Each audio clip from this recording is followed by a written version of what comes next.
The people that we go to school with, go to church with, live with in our neighborhoods, all of those people are likely to believe similar to us because we've been sorting ourselves out over time.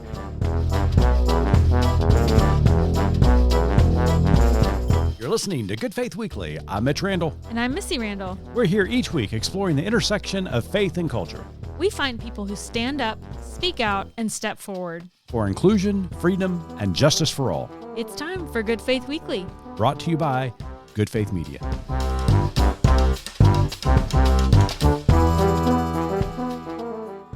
Welcome to Good Faith Weekly. On this episode, Missy and I would catch up, but I get kicked out of the room because Missy has invited Starlette Thomas and Callie Chisholm onto the pod this week to talk about that incredible Super Bowl halftime show. And then later on the pod, Missy and I sat down with Rebecca Glazier, who is the author of a book titled Faith and Community: How Engagement Strengthens Members, Places of Worship, and Society. It is a great pod, so stay tuned.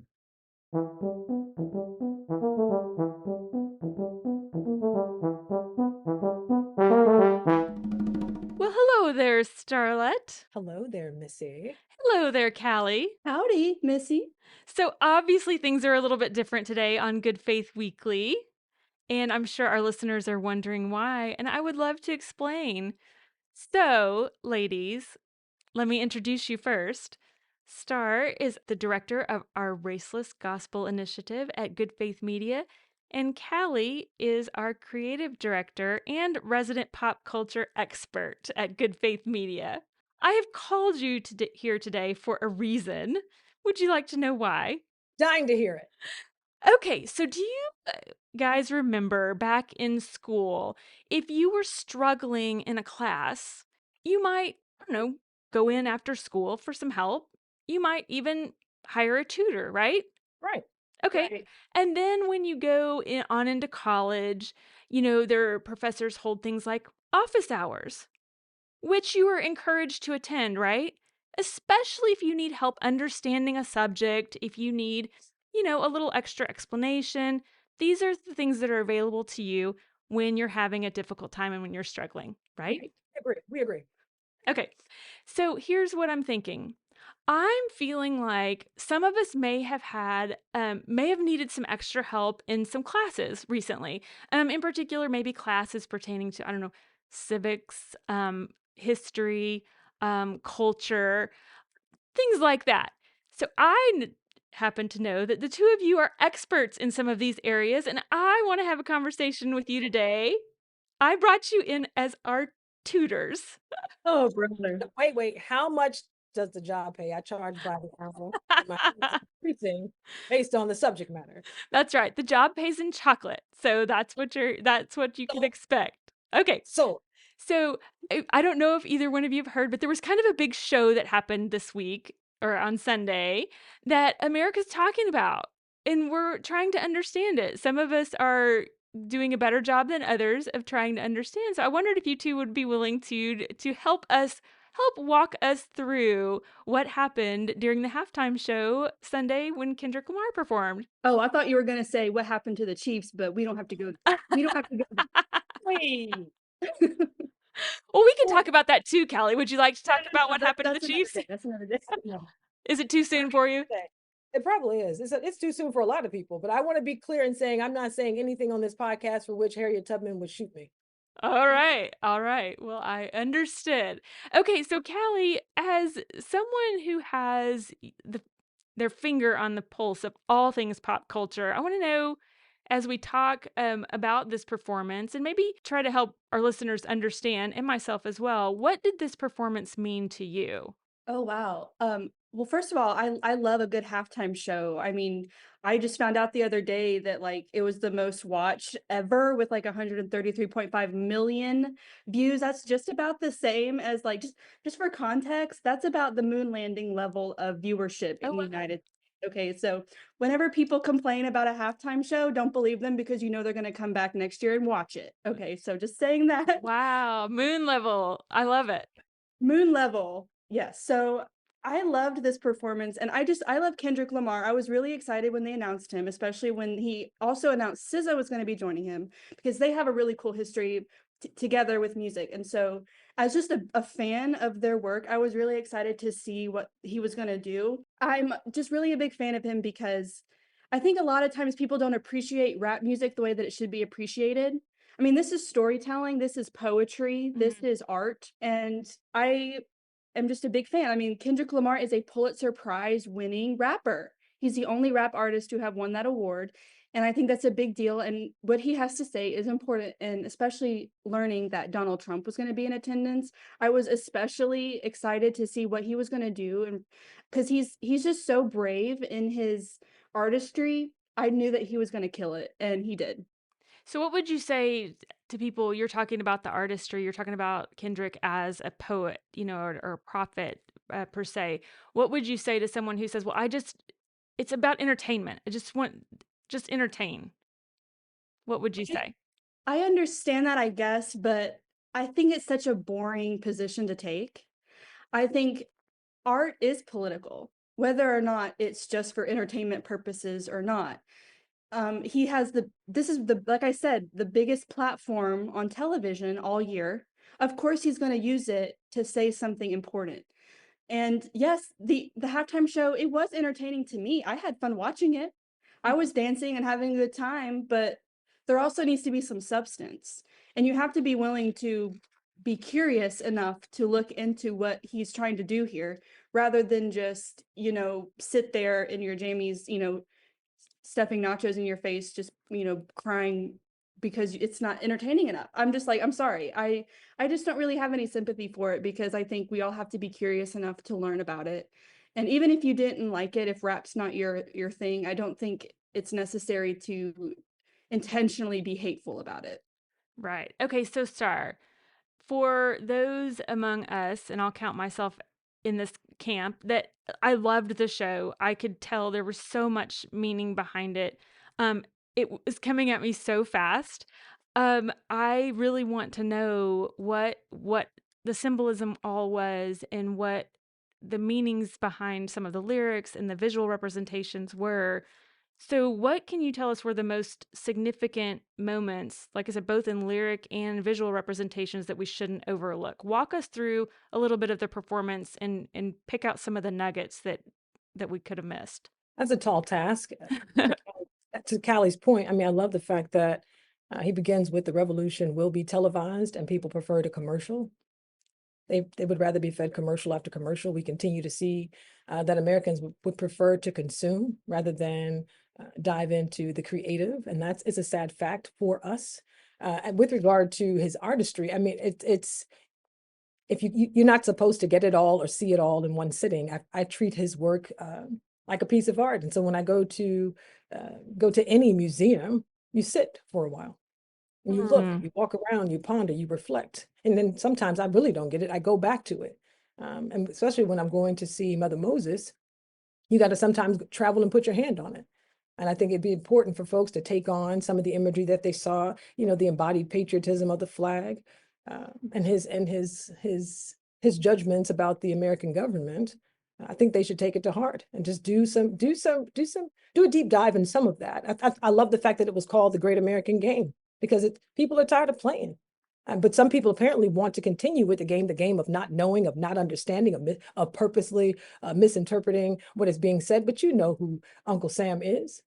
You know these characters well. You've heard some of the quips about being too loud and too ghetto. You know people who have said, why can't they say it calmly? Why do they have to protest about everything? I think some persons just need to slow it down a bit for themselves and meditate on what he was actually saying. We have time to critique it. You have time to sit down and reevaluate it and really consider I think it's a piece, and consider what you really saw, and then do some self-reflection on it. But I thought it was plain as day. But for me to say too much, it would be like me trying to interpret and explain a spiritual, or to unpack a quilt that has been left on the fence of a Quaker person's house, pointing out to the public, this is where you're supposed to go. It would be me explaining the passages that are tucked into a cornrow.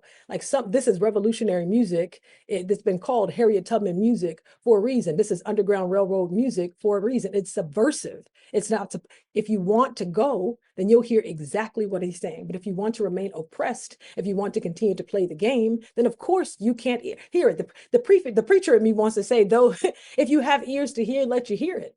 So if you can't hear it, that should scare you. He gave you symbols in a video game. He showed you a prison yard. He showed you Massage Noir, right? He showed you the face of it. And then she crip walked on him. She danced in the face of it. She wasn't allowed. She was going to be penalized for dancing during her sport, of which she is the best at it.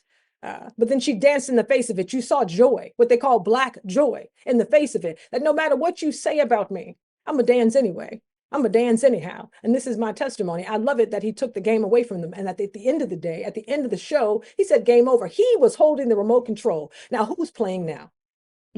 Masterful. All in the face of Donald Trump. If that ain't a sermon, I don't want one. Well, and can we talk about how he knew the reception he was going to get. I mean, when you have Samuel L. Jackson, which we can talk about the symbolism of him being cast as Uncle Sam, Samuel L. Jackson literally saying halfway through the performance, they want nice and soft music. They want to have fun, and then he goes right into, not like us. So I think Kendrick is self-aware of the fact he knows how people are going to receive this, which again is just brilliant on his part.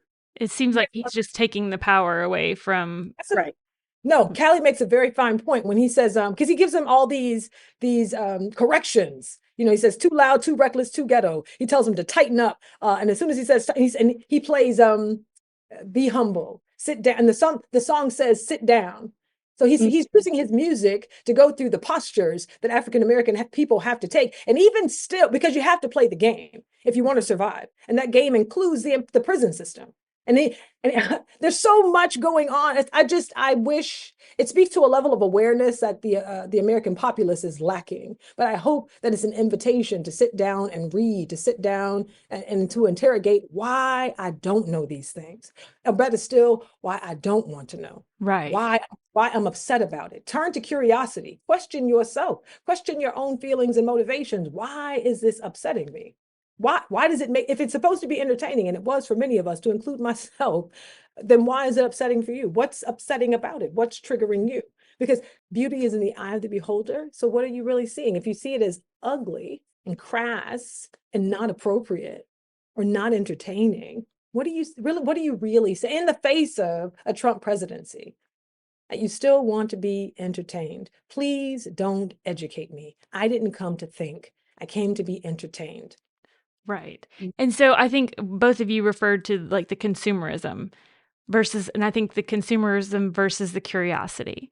And I think that's kind of my lane in all this is a curiosity. There are a lot of things like you mentioned that I saw visually, but I also know there's a lot of things that I've yet to learn and to be curious about. I think that was the brilliance of this performance. There are so many layers. I love any performance in any realm of entertainment, so to speak, that it has attention to detail. And there's so much attention to detail and attention to little messages and little moments. And I just love that the American flag imagery was just breathtaking, and the splitting of it in the middle and the punched backs and all of that were just so powerful. I was moved by it. Like you said, I was also entertained by it. I feel like there can be a both and here. Mm-hmm. And it, like you said, for somebody who visits any or sees any work of art and refuses to do both, I feel like is missing out on half of the experience. I mean, it's a hard thing. It's not an easy thing to sit with yourself, but he gave commentary on censorship, on the palatability of mainstream music, the fact that Uncle Sam is admonishing him the entire time, that this request for calm is met with commercial music that people like, that featured SZA, Luther and all the stars, and they would rather not have the protest music. Why can't we just be entertained? Why can't we just be calm? And that he goes so far as to risk a lawsuit, that even if you try to use money to shut me up, he looks to the camera and says, say Drake. They like to different game. He's playing a different game. And people should be reminded that he says within it, because I know the speed is maybe not what persons are used to, but he did say 40 acres and a mule. This is then the music. Yes. Oh my gosh. I jumped out of my chair when he said that, but no one else, I mean, there's not a lot of people who would get that reference off the bat. I just think that was so important that he said that. Thank you for saying that, because I looked on TikTok and I saw many folks saying, oh, I didn't know the reference for that. They didn't know Okay, that so America had promised African-American people reparations. yeah, so I was gonna say, speak to that a little bit for anyone who might have missed it. Yeah. So that is the promise. It's why I call the American government a liar. You can't keep promises. I don't trust anybody who would tell my ancestors they were going to pay them for their labor, and they weren't good on it. They've written a bad check, as my ancestors would say. And so he's saying he wants reparations. He's just coming for what is due to him, what is owed to him. This is not about music. This is about justice, which I know people hate to hear. He said, but you owe me and you're going to pay up. I'm done playing your games. You're going to pay me, and you're going to pay me what I'm worth. Right. So it's music. Charlotte, you also posted on social media, and you knew I was going to bring this up. You know I'm not going to let this go. But you said Bishop Buddy and Kendrick Lamar did the exact same thing. Tell us more. Just speaking truth to empire. Donald Trump was in the crowd there at the Super Bowl. He was there for the National Prayer Service. And I think that persons just don't want to see it that way, that he's delivering a message just the same. But because, and I know the pastors will resonate with this, but because you don't say it the way that people want you to say it. They want to play ventriloquist. Like we want you to do it the way that we want you to do it, and then we'll hear you. I think it's hypocrisy. It's not it's a problem when he does it, but it wasn't a problem when she did it. Like it's more palatable. But he did the exact same thing. I think he did it better. But here we go. Because I just think he was a better messenger for it. But people don't want to hear that. But he did do the exact same thing. And I just don't understand the discrepancy. And I just feel like people are disingenuous when they say they don't see it. At the same time claiming, oh, we know it all. We're post-racial, we're colorblind. It means you've done some type of work. And every time we have these conversations, it's obvious that people have not, especially when you have to explain 40 acres and a mule. So, one of the things that I'm especially excited about for students following this performance is it's about time to be assigned senior theses papers. And I'm so excited for a bunch of high school seniors who now are going to jump at the chance to write about this performance. And I'm just think that's such a great, I don't know, just a great thing to think about, a great thing for them to have. And I'm really excited for those kiddos who were dreading something and now have a really exciting, really depth of subject to explore as they write those senior papers before graduation. I did see something on TikTok that was like, this performance was for people who wrote DBQs in high school. If y'all know what a DBQ is, tell us. Pass back to you. Tell us, Callie. It was just a type of essay that we had to do in high school. Especially if you were in like an AP history class or something, you would be given like a primary source, like a photo or an article, and then you would have to write an essay about it from whatever the prompt was. But those were big. And so when I saw that comparison, I was like, you know what? Yeah, that is kind of true. It is kind of like a DBQ. Right. I remember my kids having to do those. At the end of the day, the message was ignore mainstream media, and it was a commentary on systematic and systemic oppression and the intersections of oppression through the power of music. Wow. Thank you, friends, for coming on and talking to me about this. I'm so thankful we had this conversation. I'm so thankful our listeners are getting to listen in on my tutoring session. So I appreciate you both. One final question, though. Have either of you figured out where to get those jeans yet? Okay, yes. They're $1,200. Oh, wow. From Celine, this brand called Celine, never heard of it, but I looked it up. Yeah, $1,200 Celine bootcut flares, and they are sold out online. I checked. That is hysterical. Of course, Callie, like I said, our resident expert of all things pop culture. So I appreciate you bringing that little nugget. For anyone who needs a pair of jeans, as soon as they come back in stock, they can be yours for $1,200. All right, so Mitch and I were able to sit down with Dr. Rebecca Glazier this week, who is a professor in the School of Public Affairs at the University of Arkansas at Little Rock. She has a new book out called Faith and Community: How Engagement Strengthens Members, Places of Worship, and Society. I'm thinking the two conversations could be related. What do you think? We need a little community engagement. Absolutely. So, so stay tuned for that interview. Star and Callie, once again, thank you so much for joining me. Thank you for having me. For decades, the Festival of Homiletics has nurtured, challenged, and inspired thousands of preachers in their God-given calling. And this May, you can be part of the revival from the comfort of your own home. Live stream the sermons and lectures from our compelling speakers throughout the week, or watch the recordings at your leisure, and participate in dynamic community through our interactive platform. Please join us as we restore what has been depleted and nourish one another at the festival.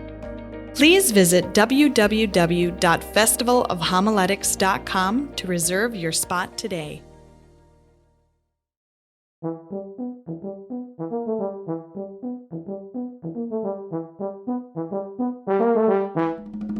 Welcome back to Good Faith Weekly. On this episode, we've got a very special guest with us. Dr. Rebecca Glazier is a professor in the School of Public Affairs at the University of Arkansas at Little Rock. She researches religion and politics, U.S. foreign policy, political communication, and pedagogy. Since 2012, she has directed the Little Rock Congregational Study, a long-term community-engaged research project. Rebecca's new book, Faith and Community, How Engagement Strengthens Members, Places of Worship, and Society, is based on more than a decade of multi-method, community-based research in Little Rock, Arkansas, for which she was awarded the American Political Science Association's Distinguished Award for Civic and Community Engagement. Rebecca, welcome to Good Faith Weekly. It's a joy to be here. Thank you for that kind introduction. So, Rebecca, first of all, congratulations on the book.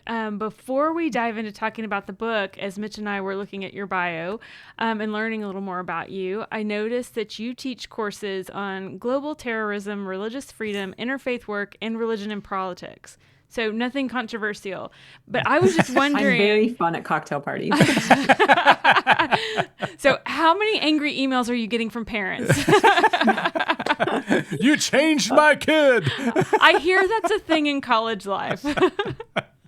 Yeah, I'm lucky to work with great students, and most of them are engaged and ready to come along for the ride and to learn about religion and politics in the world. And so I'm really grateful for them and the opportunity to teach them. And luckily, I don't get very many angry emails from parents. Oh, nice. That's nice. Good to hear. I will say I never sent one of those, so pat myself on the back. Thank you for that. Okay, so about the book. So it's about engagement. So let's start off by telling us what engagement specifically looks like to you and what prompted you to do such a deep dive and write this book. Yeah, so really in writing this, I'm thinking both as a social scientist, which is my training and my PhD and what I teach all the time, but also as a person who lives and works and worships in our Little Rock community. And I wanted to understand more about how congregations, people, and places of faith, when they get out of their own four walls and get into the community, what impact that can have. So as a social scientist, we measure engagement by asking a bunch of questions. We measure it both at the individual level by surveying members of the congregation, and we talk to the congregation leaders and ask about the programs that they have out in the community. And what we're really looking for is action that is outside of just the members of that congregation. So if a congregation, for instance, has an Easter egg hunt, but it's only for the members of their congregation, that wouldn't be engagement. But if they open it up and have it at a local neighborhood park and invite all the neighbors and the people in the community to come to it, we would consider that engagement. Excellent. So we're going to talk a little bit about the positive effects of engagement here in just a second. But when you open up the book, Rebecca, you talk about, or you mention, a congregational crisis that the congregational church, Christian church in America, finds itself in a crisis and a conflict. Things aren't going optimum for them right now. So could you, before we talk about the benefits of engagement, talk about that crisis that you noticed in the beginning of your research? Yeah, places of worship are facing a number of problems, which I'm sure you and your listeners are familiar with some of them. But one is declining attendance. When we look over time, we see a pretty sharp decline in people who are regularly attending worship services. And so when you want to create a community, when you want people there, and of course, when you want to keep functioning, you need to have people attending. And of course, COVID made this even worse, where people kind of got into the habit of not attending in person. Maybe they attend virtually, or maybe they just stopped being connected to their faith altogether. So that kind of disconnection and disengagement is a problem, in addition to just not having people in the seats at worship services. And also, as I know you're aware, there's a lot of political division these days. And sometimes politics and religion get intertwined with one another, and it can make people feel hostile, even towards people who are attending in their same place of worship. They might feel like if you disagree with me politically, there's something wrong with you. And these are all major problems that places of worship are facing today. And as we can talk about, I think that engaging out in the community is going to help with all of those. So you talk about three benefits of engagement: spiritual and life satisfaction and political efficacy. So will you speak a little bit to each of those and how engagement influences these three areas? Yeah, absolutely. So when people get out and get engaged, when they're out in their community, they're meeting new people, they're serving, it has so many positive benefits for their life. So one that you mentioned is that they have higher life satisfaction. And we see this also in all kinds of research on giving, on serving, on engagement, that when people are out there connecting with others, they feel happier about their own lives. So that is a great reason to get engaged. But also they feel closer to God. So we asked a bunch of questions about how close you feel to God, how often you feel moments of deep spiritual peace, how often you're really grateful for what you have in life. And so gratitude, closeness to God, spiritual experiences, all of those things go up when we're getting out there and engaging and serving. And the final measure that you talked about, political efficacy, that's one that I care a lot about as someone who studies political science, because political efficacy basically means feeling like your voice matters and like you can make a difference. And right now, there's a lot of people who are feeling disengaged and disempowered and like they can't do anything. But when you are serving and engaging in the community, it builds that sense that you really have power and that you can make a difference and do good and have an impact. Wow, that is so fascinating. A couple of months ago, Rebecca, Missy and I had the privilege of attending a workshop down in Atlanta, Georgia, and one of the presenters talked about volunteerism across the country and highlighted different states and different regions in the country where volunteerism was at its was higher than any other place. And what was interesting to me was that volunteerism in states that had a lower church attendance, let's say, had high volunteerism rates versus states that would be considered more religious. And I thought that was just kind of an interesting assessment. Now, I know your research centered primarily on the Christian church, but this whole idea of engagement isn't just exclusively for the church. You're encouraging people to get involved. It just happens to have certain benefits within the church. Is that right?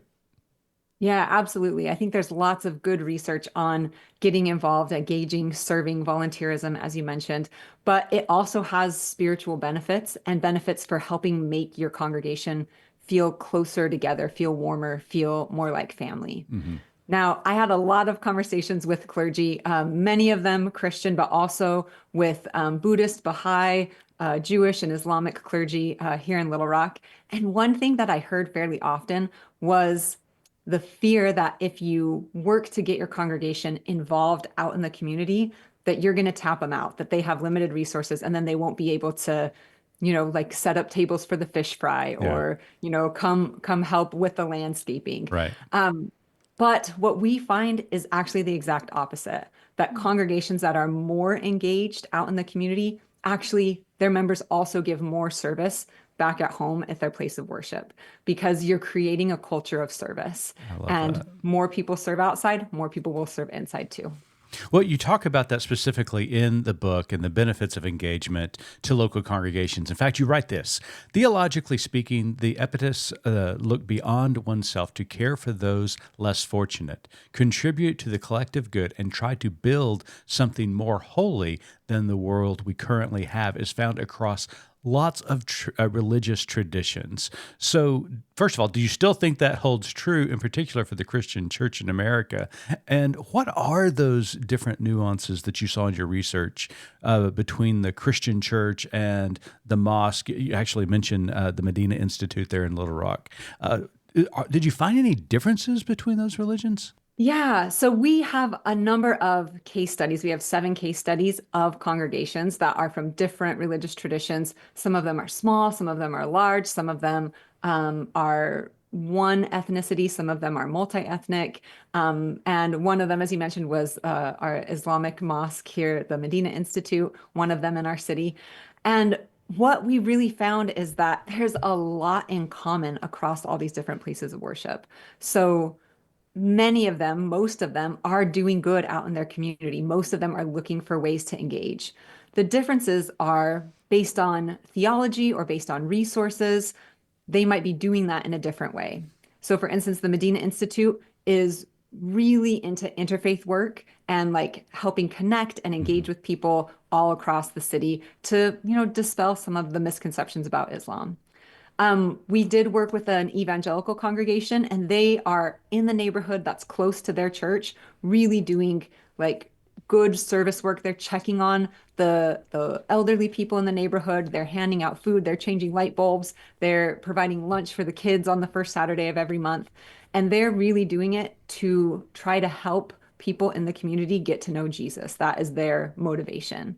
We have other congregations who give 25% of their budget to outside groups to try to help give service in the community and to fund meaningful projects, feeding the homeless. As a result of our research with them, one of the congregations, Second Presbyterian, they created a endowed scholarship at our University for Medical Sciences here so that minority students could come and attend, and also set up a speaker series so that they could learn about disparities in healthcare across races. I love that. Wow, what an out of the box way for a church to be engaged. Yeah. So you mentioned all this incredible engagement that congregations are involved in. One of the sticking points for me throughout my career has been, especially growing up in evangelical traditions or even mainline traditions with an emphasis on evangelism, of always wanting to tie the evangelical fervor to like social engagement congregationally. In other words, we want to go out and, hand out goods to people who, have a need, but we also want to share the gospel. Did you find that in any of your research? Was that a detractor from social engagement, or was that something that was constantly present? This idea of we're doing this to win souls, basically, instead of just actually, hey, we're doing this because we love our neighbor. Not that those are two different things, but you get my point. Yeah, you can have both. Right. And I think it depends on the theology of the congregation. So there are definitely congregations who are motivated first and foremost just by giving relief to those who are suffering, Right. just trying to help those in need. Sure. But we also saw a lot of congregations, even when that's their first priority, that they see the spiritual change in their members when they do that.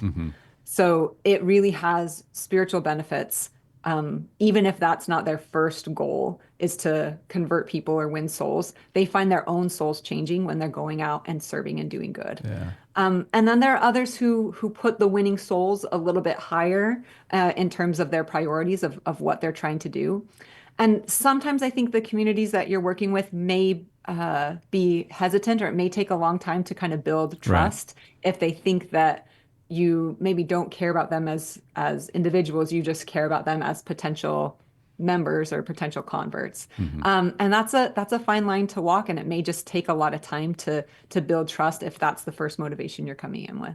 Okay, so I got one more question. I'm so sorry. for Is that have you seen Christian congregations working with other faith groups for social engagement? Because it's one of the things that over the decades of working with interfaith dialogue, trying to move that interfaith dialogue from dialogue to praxis.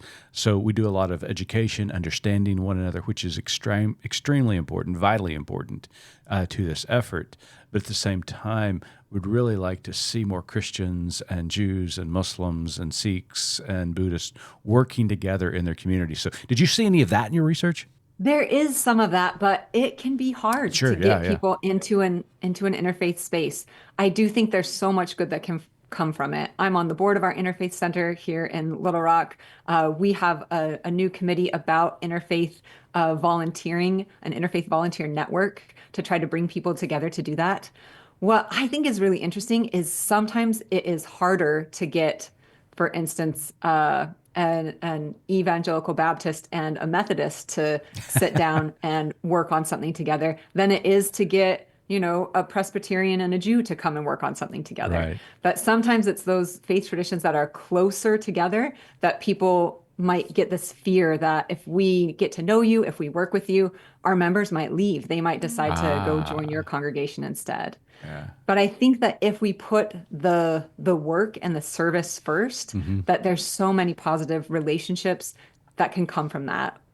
There's a story in the book about a Muslim woman who talked about connecting with a Jewish rabbi Yeah. and talking about stories from the Old Testament that are more prominent than they are in the Quran, and her learning more about her own faith through that exchange. And I think that's the good that can come from interfaith work. Our own faith can get stronger. Are you saying that building relationships could be a good thing? Is this what I'm hearing? Kind of the whole point Well, of the book. I'm a better Christian because I'm good friends with the imam here in Oklahoma City. So I can verify that.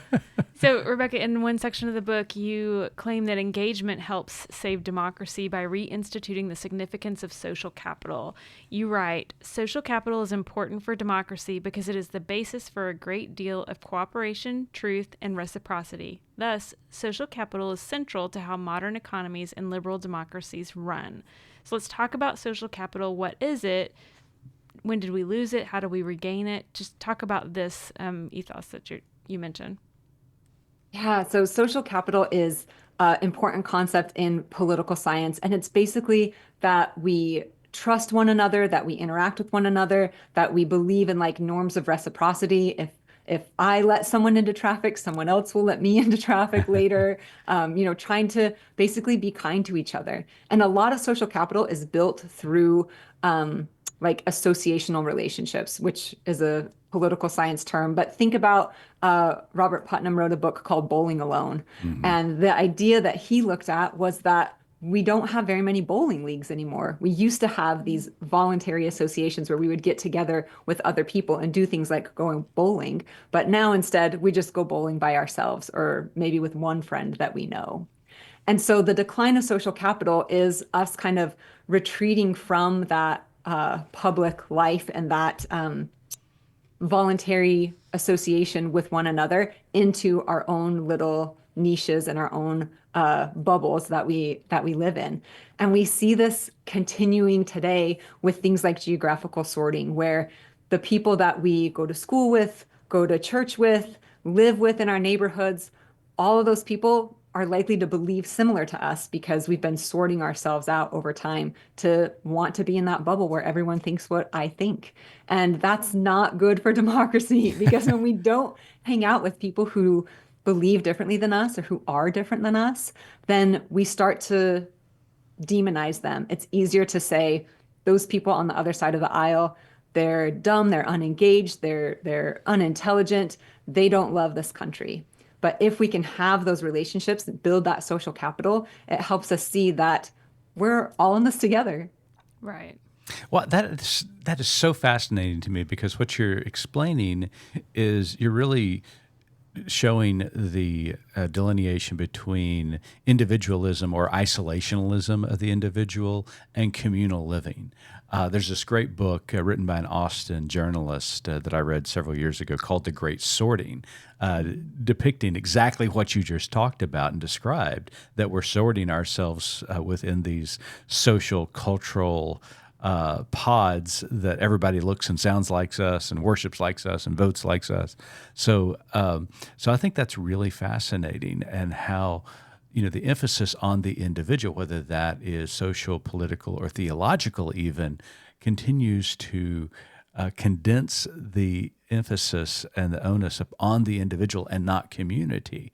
So what I really hear you saying is that there needs to be a larger focus on our place within community, and dare I say, the symbiotic relationship that we have with one another. Would that be accurate? Yeah, and what we can contribute to our community instead Right. of only worrying about ourselves. It's that idea of looking outside ourselves and looking to connection, to community, to being in relationship with the people who live near us, and even broader than that. Wow, you sound like a young Massachusetts senator running for president a long time ago. Ask not what you can do, ask not what your country can do for you, but what you can do for your country. So You could just replace it with community. that's right. That's exactly right. Absolutely. Well, Rebecca, thank you so much for joining us this week on Good Faith Weekly. Rebecca's book is titled Faith and Community: How Engagement Strengthens Members, Places of Worship, and Society. It is on in the bookstore, wherever you purchase your book material. So make certain you grab it after the conclusion of this pod. But Rebecca, it has been a joy visiting with you. But before we let you go, Rebecca, we've got one last question that we ask all of our guests, and I'm going to turn it over to Missy to let her ask it. So, Rebecca, as you know, our tagline at Good Faith Media is "There's more to tell." So, in light of your work and our conversation today, what is your more to tell? Well, I think I would point all of the clergy leaders and people who are in congregations to a free discussion guide that is associated with the book so that you can have the conversation with the people in your own circle of faith about how you might want to get engaged in the community. There's lots of ways to do it. So talking about what might be best can help you get a good start to do that work. I love that. And they can find that free resource at? It's at Temple University Press on the website for the book. Excellent. Awesome. We'll put that in the show notes. Very good. Well, Rebecca Glazier, it has been a pure delight to visit with you about your brand new book. Thank you so much for joining us and talking about the importance of congregational engagement. Thank you. You two are great.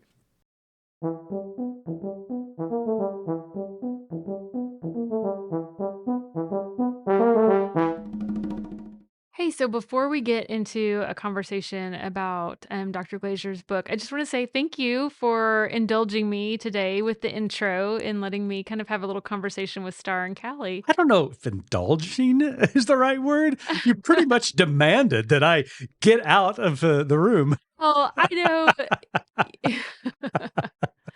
Okay, true. So I don't remember there was a question as I left the room. Been a little bit of a takeover, but no, I really appreciated that. I know you are much more, I guess, knowledgeable about pop culture and rap music and all of the things that we were going to be talking about. And I really genuinely just thought it would be fun to have a conversation with the girls of GFM and learn a little bit about that performance. So I appreciate it. Well, did you learn anything with your conversation with Star and Callie?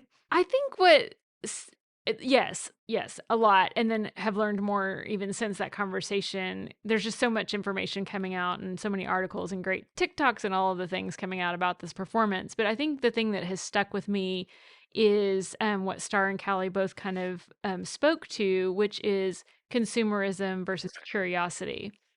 And I thought, and it actually reminded me a little bit of last week's interview with Rick Steves when he was talking about the kind of traveler you are. Are you a tourist, a traveler, or a pilgrim? Oh, yeah. And what those three things mean as we navigate the world.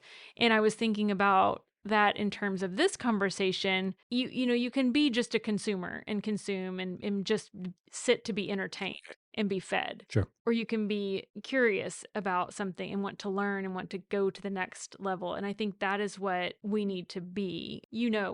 I love good choreography. I'm so just fed by give me a Broadway musical any day. I'm so happy.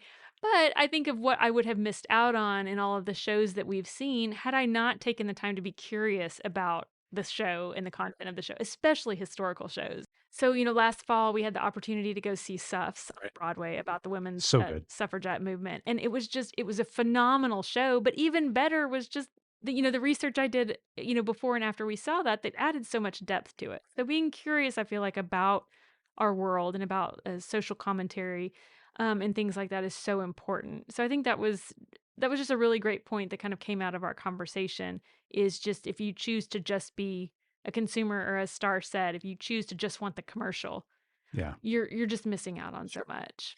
Well, I have to admit, I was really jealous that I was not allowed to stay in the room while you, Star, and Callie talked about Kendrick Lamar's incredible performance at the Super Bowl this year. So let me begin my remarks by stating the obvious. Kendrick Lamar is a genius. I mean, just an absolute genius. One of the greatest lyricists that I have ever run across. But secondly, that performance. I mean, really, like you all talked about, the difference between consumerism and curiosity. And the one thing about great art, it's an invitation for us to be curious. And it invites us into the artistic mind, the artistic work, the creative work that the artists perform. And it's just this really incredible immersion into ideas, concepts. Sometimes those concepts and ideas reflect who we are as a people. Sometimes they reflect what we hope to be as a people. And so to me, that is one of the great things about art. And we saw it on full display at the Super Bowl this year. And so I get really jealous that I wasn't there with you, Star and Callie, but appreciated the conversation. It was a great conversation. I did listen to the interview after the fact. It was great. Thank you. So, and it got me thinking as well about the tie-in with our conversation this week with Dr. Glazier about faith and community, and also about kind of what you brought up in the interview and what she talks about in the book of the great sorting, basically, that we've done in our, in our culture. How we have just continued to sort ourselves into groups and kind of isolated ourselves. And I think that kind of ties in that we're no longer curious about the other. We're fearful of the other. And the more we continue to separate from each other, the worse that's going to get. And I really think it all ties in, is that, isolation is just never going to be the solution. Right. And so, putting gates around our neighborhoods and, putting up walls is just not an effective way to be safe. I think we know from research that makes you more Sure. fearful. It doesn't give you comfort and safety at all. So I thought it was kind of an interesting parallel, and it made me think of, we've talked about our situation that we've moved to a different part of town, which is a much more diverse part of town. And, we had lived kind of that suburban and the cookie cutter neighborhood Yeah. for a lot of years, and now we are not. And how much I'm trying to just soak this stage up Right. in this life, and loving to live in curiosity. There are so many different types of people that we live around, so many different ages and stages and socioeconomic and cultural backgrounds that we live around. And I'm loving letting myself be curious. I don't feel like that was something afforded to me in my early years. Maybe not by anybody else, but maybe by my own fear. Mhm. Well, I'm so glad you brought this up because I mean, since our conversation with Rebecca and you and I preparing for the intro outro this week and the show at large, the one thing that kept coming back to me was the idea of living in community, whether that is a congregational community or a neighborhood, like you just mentioned. What I know from my studies is that as a created being, we are created to live in community. Mhm. That is in our very nature. Why? Because we live in the image of God. Mhm. And the image of God is an image of plurality at large. We often refer to God as Yahweh, which is singular in nature, but there is another name for God, Elohim, and that is the plurality of God. And one of the first things God does in creation is to create humanity. It is this outpouring of oneself. And then when the man is created, woman is created to once again pouring forth of oneself. It is this giving, this living in community. We are created to live in community. And for some reason, recently, when I say recently, 100 years or so, we have decided that isolationism Mhm. is theologically correct, that we should withdraw from culture, that we should withdraw from each other.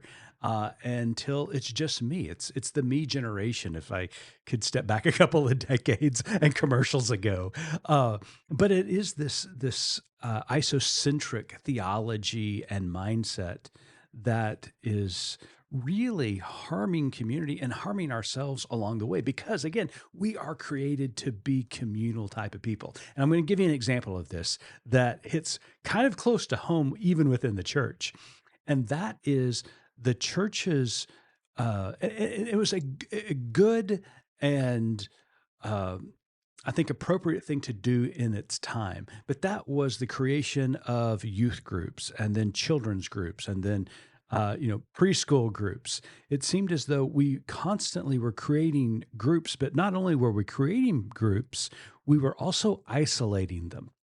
I remember one of the conversations we had the last church I served was whether to allow children into worship service or not. Mhm. And it was like, why not? I mean, Right. they are part of the church. I was very much their pastor as I was the oldest member of the church. But even within church, we find ourselves separating ourselves or sorting ourselves by age or by likes or by learning structures. And then, of course, as we talked about in the interview with Rebecca, that has bubbled over into culture, separating ourselves in so many different ways. And at the end of the day, we're going to find ourselves alone. And that's not healthy for anybody. Right. No, that was an interesting point to make about even sorting within the church, and probably could trail off into another very long Right, right. conversation. But no, I think that's a great point. And also talking about just the engagement as she studied in great depth, and remembering what that looked like in my, upbringing in church, and it didn't look like kind of what she was talking about. And again, I'm talking from my perspective and what I remember. But it was always kind of from an arm's length. You would give to a cooperative program, or you would give to the food bank, or you might host a community event like she talked about, but it was very much, there was a delineation, there was a line there. And so I think I love the reframing of what community engagement is Mhm. and how to engage in that. I think it's very different than just, some sort of something that you can pat yourself on the back for, in terms of being helpful. It's really truly living curiously, living in community with someone else, and that your well-being is my well-being is your well-being, and becoming more interconnected, less isolated. I just love that word you keep using, curiosity or being curious. Reminds me of the great episode of Ted Ted Lasso when he's playing darts with the evil villain of the show. Okay, if you haven't seen Ted Lasso, go watch this and watch the episode, I don't know, Google Yeah, Google Ted Lasso darts, be curious. yeah. You'll find it. But that, and then the other word that keeps coming up in this podcast, and in conversation, is imagination. Oh, yeah. And I know this is going to trail off somewhere else, but really those are the two words I'm trying to marinate on here in the year 20 and 25, is curiosity and imagination. Yeah. And where, if we had those two things, where could those take us? I love those two words, curiosity and imagination. And Missy, speaking of words for 2025, there are two words we forgot to mention last week that we need to this week, and that Crap. is joy and hope. Crap. This is going to be the biggest regret I have of the year, is coming up with this What idea. makes Missy despair and Okay. angst? The joy question. I'm terrible at consistency. We all know this. And so this is going to be a real challenge. But yes, that was something that I proposed in a year that has a lot of darkness, is that since I'm not very good at having hope, that I could at least find joy. And you're so good at having hope and optimism, so you'll find hope. And at the end of every episode, we're both going to share a joy and a hope. That's right. Okay. So I can't wait. What's your joy? So hopefully we've got to set a reminder so that we don't forget this again. Okay, let me think. All right. Okay, my joy from this past week was that, well, first of all, we got a weekend at home, a Yes. full weekend, which that is joyous for And sure. I was actually here. Right. Because a couple of weeks ago, your joy was I was out of town. But go ahead. Right. Okay. So we had a weekend at home where we weren't traveling, but my joy is that I got to take a nap on Saturday and on Sunday. Wow. It's amazing. That's a full weekend for you. Oh, it was beautiful. It was So that brought me a lot of joy. All right, Mitch. So what gives you hope? Oh, this one's an easy ask this week. And that is what gives me hope is artist. I mean, artists are killing it out there, from Kendrick Lamar to poets to painters to wordsmiths. All of these artists are doing remarkable work. And I'm reminded that these artists are capturing this moment in history. Some of it's dark, some of it's hopeful, but they're capturing it. And when I think about art that I see in museums, and that it was created hundreds of years ago, it fills me with inspiration and education, and it makes me want to be a better human today. And when I hear pieces like Kendrick Lamar that challenge me and that make me think, it inspires me to want to be a better person. And so artists give me hope. They challenge me, but they also give me hope. Nice. Thank I you. love it. Well, Missy and I will be back next week to talk to another guest. And until then, keep living good faith.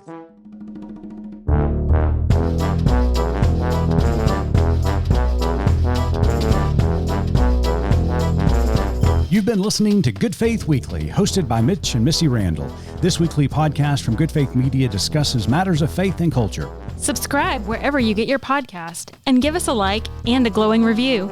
We produce the podcast out of Norman, Oklahoma. Our music comes from Pond 5. And we're supported by listeners like you. Learn more about us at goodfaithmedia.org.